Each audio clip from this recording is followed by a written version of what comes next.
Hey everyone, hope you're having a great day. You're listening to the RX Daily Dose. Today's episode is being recorded for Thursday, June 11th, and I'm your host, Ian Parnagoni.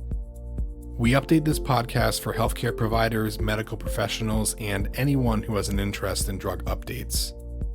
Don't forget to like, share, and subscribe on all your favorite podcast platforms and social media, including iTunes, Spotify, YouTube, and Instagram. All links can be found in the show notes below. So we do have a few items to talk about this episode, including FDA approval of Zilxi for rosacea and approval of Oriahnn for uterine fibroids. And we'll also discuss a new indication for AstraZeneca's Brilinta. Getting right into it, the FDA this week approved a new minocycline topical foam, which goes by brand name Zilxi, for the treatment of inflammatory lesions of rosacea in adults. It is the first minocycline product to be approved by the FDA for use in rosacea. Zilxi, which is manufactured by Menlo Therapeutics, uses the company's proprietary platform to deliver minocycline, a tetracycline class drug, in a foam formulation. Minocycline is available in many formulations, but this will be the first topical one. There are multiple competing products on the market in the rosacea category, including Finacea, Metrogel, Mirvaso, and Oracea. The approval was supported by data from two 12-week multi-center double-blind phase 3 trials that evaluated the efficacy and safety of Zilxi in 1,522 patients, age 18 years and older with moderate to severe facial papulopustular rosacea.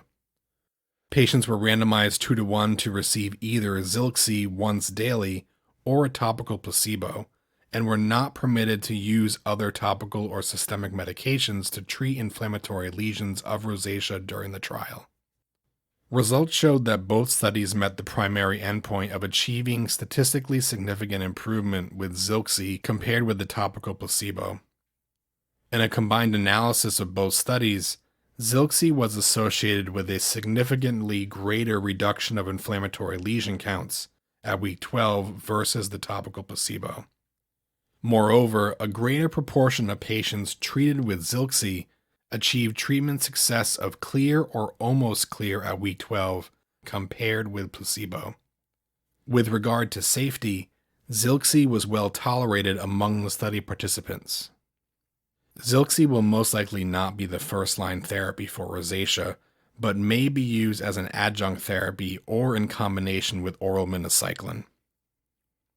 And in other news this week, AstraZeneca secured approval from the FDA for its product ticagrelor, which goes by brand name Brilinta, to minimize the risk of first heart attack or stroke in high-risk patients with a heart disease known as coronary artery disease. The FDA approved the drug based on positive data from the phase 3 Themis study.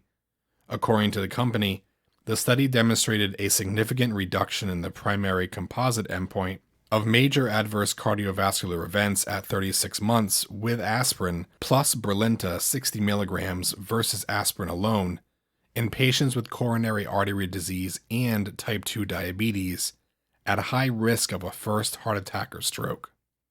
It is said to be the first regulatory approval for aspirin plus Brilinta dual antiplatelet therapy in patients who have a high cardiovascular risk, but without a history of heart attack or stroke.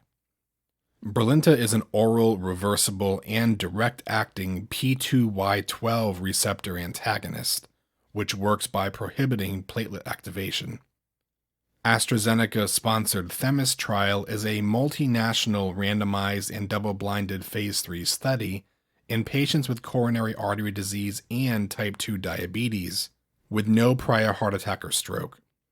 The company randomized over 19,000 patients in the trial across 42 countries in Europe, Asia, Africa, North, and South America.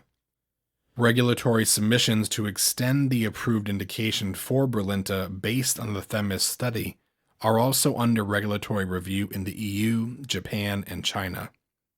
Recently, the company reported the high-level results from the Phase 3 THALES study, which showed aspirin plus Brilinta 90 milligrams reduced the risk of the composite of stroke and death at 30 days after an acute ischemic stroke or transient ischemic attack, compared to aspirin alone.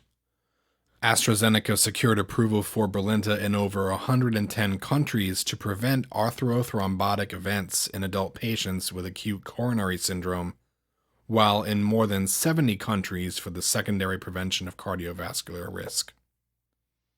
The FDA this week also approved an estrogen combination product which goes by brand name Oriahnn for the management of heavy menstrual bleeding associated with uterine fibroids in premenopausal women.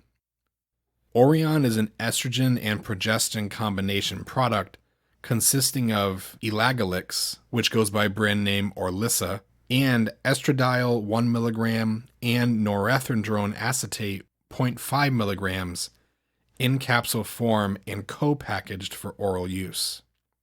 Fibroids are benign, non-cancerous muscle tumors of the uterus that can cause heavy menstrual bleeding, pain, bowel or bladder problems, and infertility. Some women may not experience any symptoms, but many do, including heavy bleeding with periods. Fibroids can occur at any age but are most common in women 35 to 49 years of age. They typically resolve after menopause but are a leading reason for hysterectomy in the United States when they can cause severe symptoms. The efficacy of Oriahnn was established in 2 clinical trials in which a total of 591 premenopausal women with heavy menstrual bleeding received the drug or placebo for 6 months. Heavy menstrual bleeding at baseline was defined as having at least 2 menstrual cycles with greater than 80 milliliters of menstrual blood loss. The primary endpoint was the proportion of women who achieved menstrual blood loss volume less than 80 mLs at the final month and 50% or greater reduction in menstrual blood volume from the start of the study to the final month.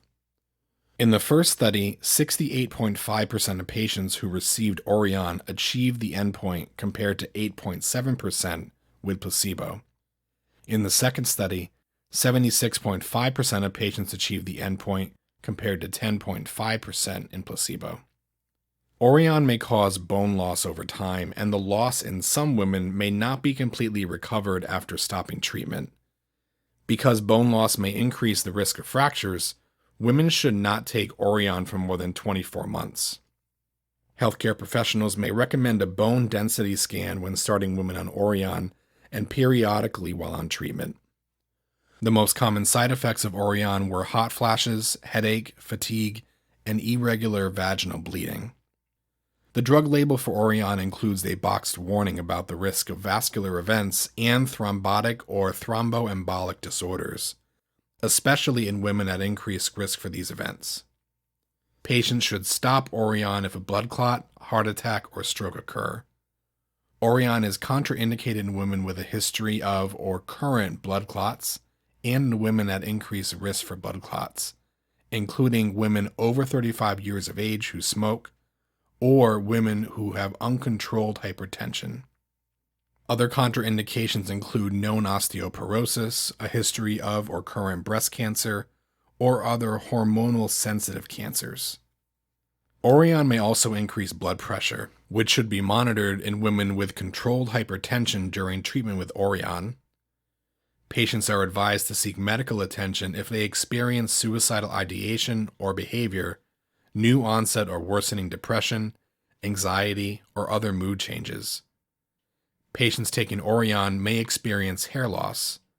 There is also a risk of allergic reaction with Oriahnn because of its inactive ingredient, FD&C yellow number 5, and may cause allergic type reactions in some patients. And that's all I have for right now. I hope you enjoyed today's episode. I'll include all links in the show notes below, so please go back and check those out too. Please connect with me on any of your social media platforms and give me feedback on what you heard today.